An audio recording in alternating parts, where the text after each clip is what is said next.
Tesla is expanding dramatically in all businesses and all over the world. Things are moving very fast now and even accelerating.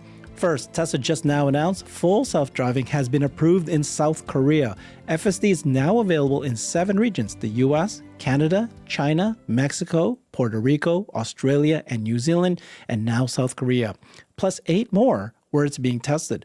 The expansion of FSD is now global and growing. Second, Tesla just announced it's launching operations in Colombia, making this the second country in South America with an official Tesla presence after Chile.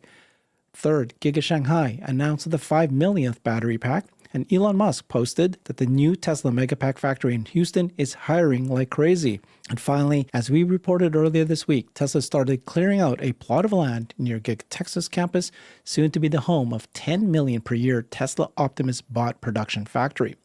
Every business is expanding, and today we've got Brian White. We're going to ask him these questions. We're going to understand better how fast, how big, and where. Brian is one of our best Tesla retail analysts. Highly recommend you follow his YouTube channel called FutureAza. He's one of the few that gets exclusive factory tours and interviews. Thank you so much, Brian. Great to be here. Boy, it was so recently that people said FSD is a party trick. It'll never be approved outside the US. And even if it was, it couldn't work. Yeah. How much changes in just a year's time, really? It really is. I mean, it's for us Tesla bulls, it feels great that we had this position. And everybody said, first, FSD will never work. Do you know how many March of 9s there are? Then they said, regulation will never approve it. But this idea that full self-driving supervised is now expanding every region in the world. You know, when they agree with the full self-driving supervised, it's hard for them to now say, well, we don't let unsupervised and we don't let robotaxis. We'll see. But that's always the first move. So this is news. Tesla Korea showed that Korea, FSD is coming to Korea soon, and they dropped a video as well. And yeah, we've seen a million of these, but basically it's a Tesla driving in Korea. It's one of the things about Teslas is that it doesn't matter almost which country, which left-hand drive, right-hand drive. But obviously they need to understand the rules of the road. They need to understand the language. Teslas can read signs, but this is it. They're all over. Well, sure, but these roads look easy. What would it do in Rome or Paris? Oh, they've made those videos as well. What would it do in China, which has the roads aren't as chaotic as they used to be, but they're still pretty chaotic compared to most U.S. cities. San Francisco is a great testing ground. That's where they've been, where Omar from Whole Mars, for example, has been showing us videos for years. It can handle weird situations. And in some ways, it can handle new situations better than you and I. Oh, I just want to keep watching this, but I think I need to pull it out. All right, it gets boring. Focus. It gets very boring soon. Okay, so Tesla full self-driving is available according to Grok 7 regions. I listed all this out earlier. Unsupervised and FSD. Herbert knows that Puerto Rico is in the U.S., but having lived there for a couple months, it's a region. It's called a region. Years ago, the driving is different there.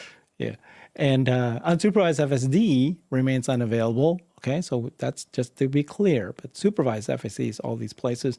And then, look, this is a great list by Sawyer put together. Supervised FSD. Look at this. This is the whole list. Now you got the South Korea out there. So like you were saying, this is being tested, not just approved. So you got Italy, Netherlands, South Korea, of course. South Korea is approved.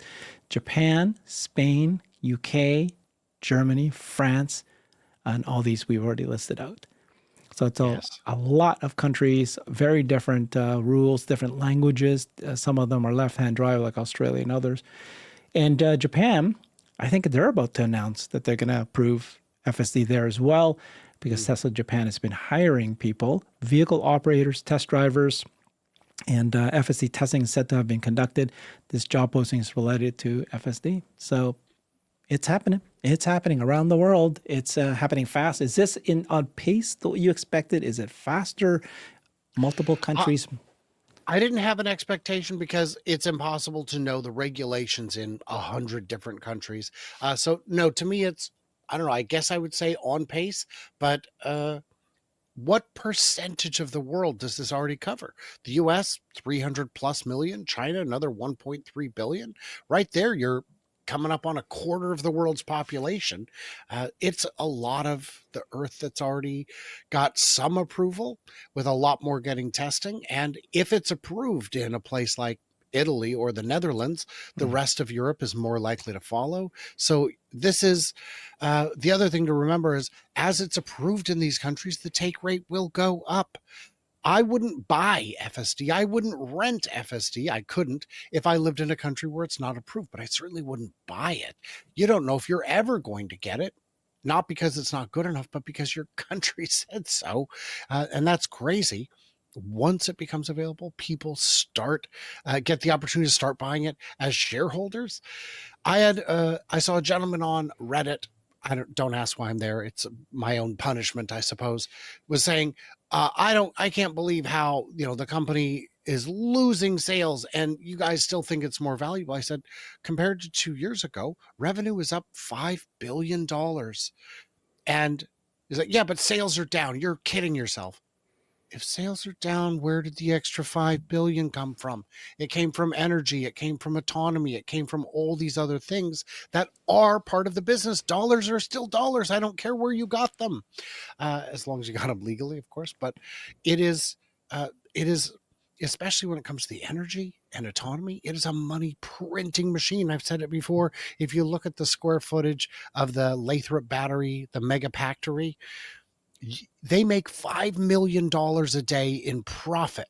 You would make less money if that location was dedicated to counterfeiting. So it is, Yeah. it is unbelievable. Yeah. So Yeah. autonomy's it. The autonomy, and the show we did yesterday, we were talking about how many more vehicles could be sold now that FSD is becoming aware. People are aware that you can get to, eventually text and drive and so forth. What will happen next year? How more improvement FSD is? Will that improve sales? We covered that in the show yesterday, but today we're talking about all these. Well, I wanted to mention this real quick. If you look at, but if Shanghai is already maxed out, how could sales to Korea improve? And the answer is, if the margin is higher on the units sold into Korea, they will just sell fewer in China. They will sell them to wherever the margin is the best for the same product. So you could have the exact same sales year to year, but more profit. No, gotcha. And then, of course, like you were saying, it increases your footprint. We're finally doing that. But FSD is pure margin. And so it's just free money. And it's already gotten so good that, like you're saying, it's going to, you said it's going to increase double digits FSD adoption. I think it can be even higher than that. It's not just going to double from 10% to 20%. I think it's going to be 30, 40% next year, and even higher. We'll see. Tough to say. There are people who just don't like it. And there are plenty who just can't afford it. Even if it was $50 a month, they'd say, look, my budget is I already stretched to get the car. And until you recognize the benefit, until you've spent months using it and then go back to autopilot, you don't know what you're missing. Well, here's a person here that did this. He said, Tammy, she said, I escaped an accident this morning because my Model Y drove me off the road as about to hit a car. So she'll explain it, but there's a car coming and she didn't even see it. And then her car just drove off the road. And she was like, whoa, great thing. Like, she didn't expect the car to do collision avoidance. And she was so shocked. My $55,000 isn't a waste at all. Here's Tammy talking about that. So this car drove me off the road today. Like, I was so shocked. Village people like us. Oh yeah, Alan. Sorry.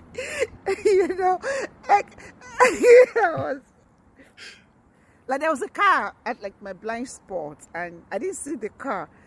This guy just moved, like it literally moved. I'm like, I'm gonna stay low. It moved away from the road. I'm like, whoa, Elon Musk, you do this. See, I thought you got the giggles. Yeah, no, but you can sense here from the way she's talking up that she was shocked that the car can even do this, had no idea, and it saved her. And it's exciting. And it doesn't look like it caused damage to the car either. When I first read it, I thought, oh, maybe the suspension is messed up, but it doesn't appear to be. No, I mean, that's going to happen more and more. And then this guy posted this as my wife got into labor unpredictably early, had to get herself to the hospital before he can get there and help her. The Tesla drove her all the way while she had contractions every few minutes. Definitely a great car. And Ashok Goswami said, Teslas are trending to become an essential need. So that you can see there's many, many different stories here that's going to come out of what Teslas can do and other cars can't do as well or at all. So, And you saw the video of there was a landscape vehicle with cones blocking a lane. FSD decides, I'm going to go around it, gets halfway around it, sees an oncoming bus and goes, well, there's no one behind me. I guess I'll back up. That would have blown my mind. yes, I showed that yesterday. It's incredible. Not only did the car go, oh, there's something coming, I better back out. It backed away, knowing that the bus is going to go on its lane. And then as soon as the bus passed, what did it do? Immediately, like no waiting at all. Okay, it's my turn. Yeah, I'm going to dart before another bus shows up. It knew it. They knew that exactly what's happening. Okay, so that's FSD expanding to many more regions. We got Japan, maybe you got South Korea now.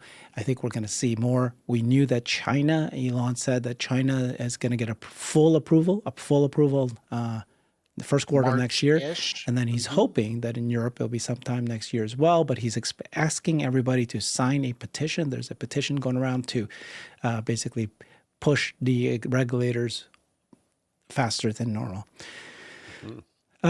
Then this was dropped by Tesla, and they were basically, teasing something's coming. And if you look at that image of that, what do you think it looks like? And it turned out that it is Colombia. So Tesla is now launching operations in Colombia. So the sales of the cars are moving. Now this is the second country in South America. They have a presence in Chile. They posted job positions located both in Bogota and Medellin, from Tesla advisor, service technician to sales manager roles. Here's the whole list. So they're actively hiring. They're expanding, which is good. Yes, all of that is what you want to see. One thing we briefly touched on either earlier in the show or yesterday was the hiring for the new Giga mega factory in Texas. We're gonna talk about that now. Good. Okay, well, let's talk about it. What about it? Yeah. Well, just that we saw the progress of the factory. We've seen drone footage of it going up. It's going up so quickly. It's almost pointless to try and document it. And we know how quickly these plants are commissioned because we saw it happen in Lathrop. We saw it happen in Shanghai. This is 26 will be the year for that factory to get online and going.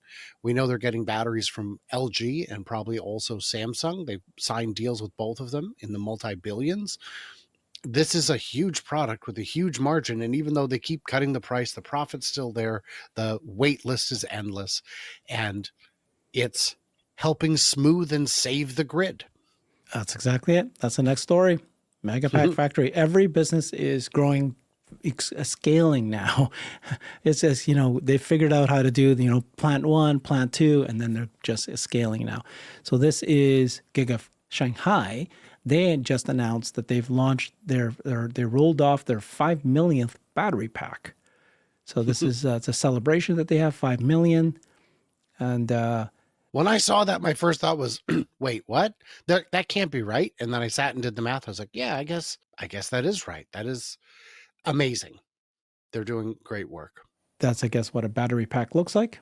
You guess? Yes, that's what a battery pack looks like. And this might be them 5 millionth because they put a little bow on it.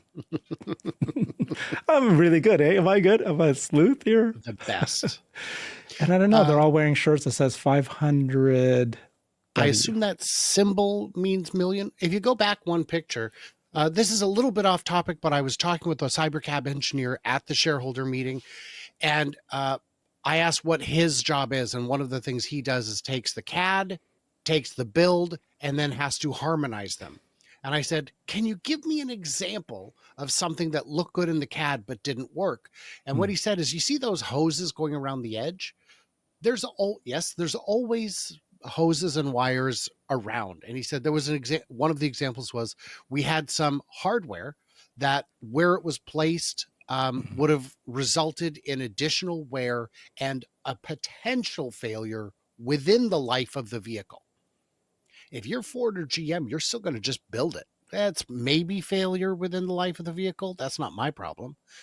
But Tesla fixes it. That's how good and conscientious the engineers are. That's how well they work together. It's amazing stuff. That's great. All right. So this is Giga Shanghai is now, of course, Lathrop is fully at scale, right? This is fun how we're tracking this. A year ago, we're like, one day Tesla Giga Lathrop will be 40 gigawatt hours. And then, oh, here's the Giga Shanghai. Here's the plot of land. And oh, now it's up. Oh, can't wait. Here we are. 5 million, right? And now, what's going to happen now? That's for the cars. The This is the pack we're cars. talking about is the cars there. But I'm about to talk about the pack now, I though. got Yeah, I'm just leading up to it, dude. I see. So now the Tesla Megapack factory in Houston is hiring. So there, and Elon posted a new Tesla Megapack factory in Houston. Here's a good photo of it. And says Tesla's hiring for $200 million Megapack factory outside Houston. So cheap. So cheap. So cheap. It cheap. sounds like infinite money, but it isn't when you consider that each megapack is like $2 million. So you make your money back pretty quick. So easy to build these factories. 2 massive buildings, 200 million in automation, robotics, and advanced manufacturing tech. 2028, they'll employ at least 1,500 people in the region. Berkshire is getting transformed from logistic corridor to clean energy hotspot. And must stay at that level for a decade. That means that they're getting a big tax abatement or some kind of incentive to place this factory in the place that they are. That will mean even more profit while helping the community. So here we are. Yeah, Megapack factory Lathrop, Megapack factory Shanghai. Now you got Megapack factory Houston. And I was wrong. I was saying that I was convinced that they would announce another Megapack factory. Well, I said that they would announce a Megapack factory by June, which was Houston. They'd let that out of the bag. I thought that there would be 2. There should be another one by the end of this year. Announced. The year isn't over. And I would still bet against you, but I wouldn't give it long odds. I think you very well may be right. Yeah. I mean, these things are on their way. And so they should be announcing the next one, the next one, the next one. And we know for sure they're going to build more than just 3. Well, it only takes about a year to stand them up. So what you need to do first is secure the battery cells. Once you've got those, there's no reason not to build another one. And there's a lot of places around the world you could build one that would be successful. Put it in Australia. You know how many Tesla US employees would love to go live in Australia for a few years? They'd love it compared to, some other places it might be. Reno, a little tougher sell. So full self-driving is expanded. We talked about that. Sales of cars, Colombia, small country, but they're expanding that. Giga Shanghai, 5 millionth battery pack. And then, of course, the Megapack factories. Now you got Houston on its way. And I just wanted to ask you about the factory in about Optimus, right? So this is Giga Texas News. Of course, I needed to talk to you about it, but we reported on this earlier this week. Joe Techmeyer broke this. He found this area here. So I had Joe on the show just Wednesday morning. And I probably another video. I don't know if it's Thursday or Friday coming, but Joe gets insights. Joe gets once a year for the last 2 years, at least, he gets a VIP tour, the kind of tour where they walk him around the factory and let him look at whatever he wants, as long as he doesn't disclose. So there are a lot of questions I will ask Joe that he won't answer. And because he's a veteran, he knows how to keep secrets, even from me, which is very discouraging. But this is he won't keep those secrets from me, dude. So I'll get him out of him. You go for it. You go for it. Kidding. I'm not gonna push. But no, he's very good at keeping. Yeah. That's how you maintain your access, is by following the rules. This is going to be. There's a lot of land here. 2,500 acres was the original purchase. It's expanded since then. It's probably 3,200 acres. It's a vast site. They could never fill it. Oh, I'm sorry. What's that you're telling me? It's starting to look pretty full, and it is. They are using up this land. And so, yeah, are you gonna build Optimus here? Well, first we're going to build them in Fremont, but only in maybe 1 million a year. When we expand to 10 million a year, we're going to need a bigger facility. So this is very exciting stuff. Yeah, it's reminiscent. Remember, of course, you were the one who broke the story when, years and years ago, you saw the land. You called it the watermelon farm in China. Oh, in China, yes. And then you go, there's a watermelon farm here in China. And you're like, they're going to start building Giga Shanghai. And of course, that's what they ended up announcing and doing. And now Giga Shanghai has been around and everybody's aware that that's happening. Here we are. We're seeing the beginnings, right? Clearing the land for a 10 million per year Optimus humanoid robot production line. This is where it's going to be. It's crazy. When you look at Giga Shanghai, it is about 10 million square feet. It produces about 1 million cars a year, which means for every 10 square feet of factory space, they make a car. Now imagine if the car was smaller. Imagine if the car instead was the size of a person, and they've still got the same kind of efficiencies, the same kind of competencies. That means that the factory that makes 10 million robots might only be 1 million square feet because they move so much quicker. What are they all going to do?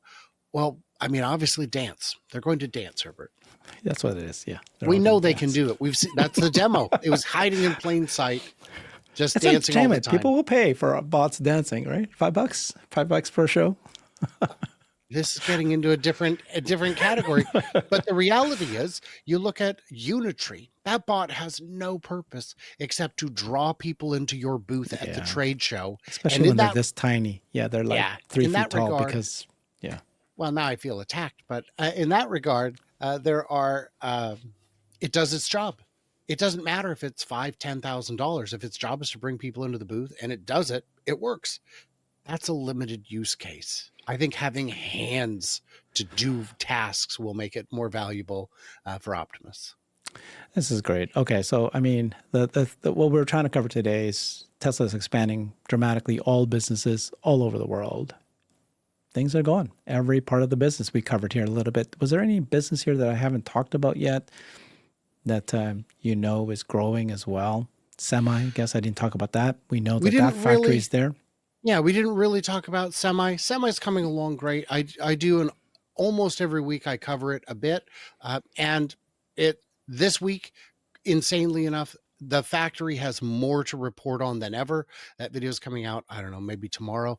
But there is almost all of the parking spots are filled. And there's construction equipment being loaded in.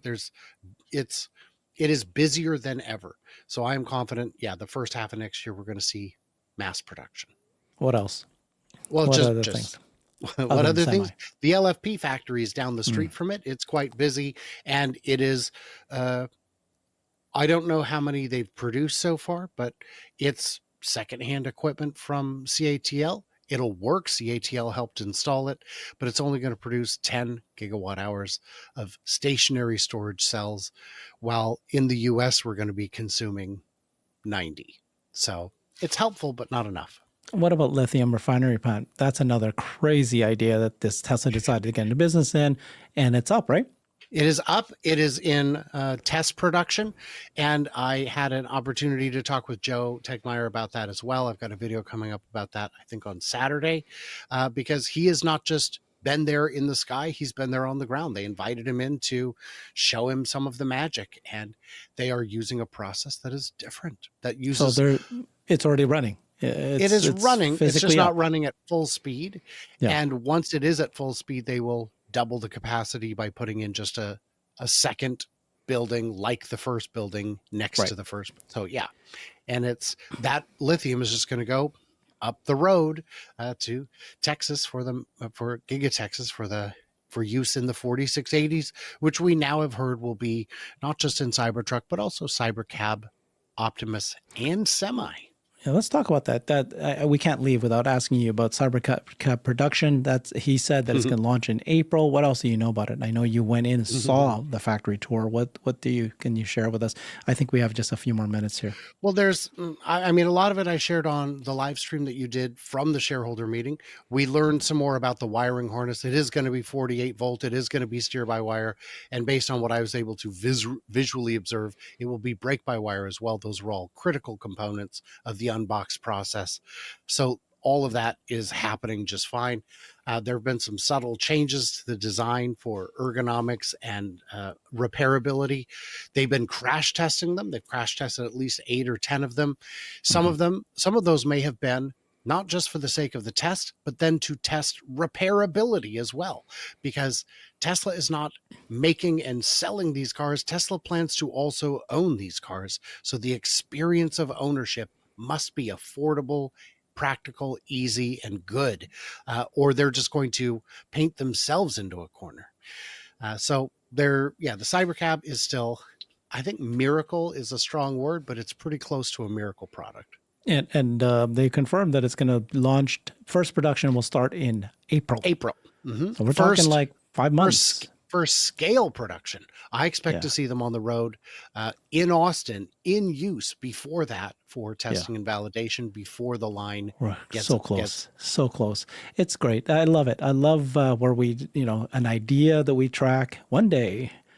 This is going to happen. And then we see the beginnings like, oh, there's a land, being cleared. And all of a sudden, factory's up. And then we're waiting till it scales. And all of a sudden, that factory is already scaled. We're going to create another factory that's going to scale. For me, the first experience like that was seeing Shanghai, where are they going to do? Are they? And then all of a sudden, Model 3s just start piling up in the lot, and we're like, this is real. This is real. And then 2 years later, the same thing with the Cybertrucks showing up in the outbound lot. You're like, there was 15 today. That's weird. Don't remind me about people who count cars at parking lots. If there is lots of cars in parking lots, Tesla Q says they're in trouble. Tesla's not selling them. If there's no cars in the parking lots, Tesla Q says you're in trouble because they're not making them anymore. You can't build them. What a terrible company. Telling you about vehicles in parking lots, Brian. The Shanghai lot was exciting because they said they were not selling them until date. So you just get to watch them pile up. And they had so many. It was beautiful. Beautiful. All right. Perfect person to have this conversation with you. Loved it. Appreciate you. Follow him on his channel, FutureAza. Check him out if you haven't. And if you have, like, subscribe, follow him. Watch all his videos. He's great. See you soon, Brian. Appreciate you. I've created a website that is the most comprehensive resource for the Tesla investor. Please check it out. Simply go to my website at herbertong.com.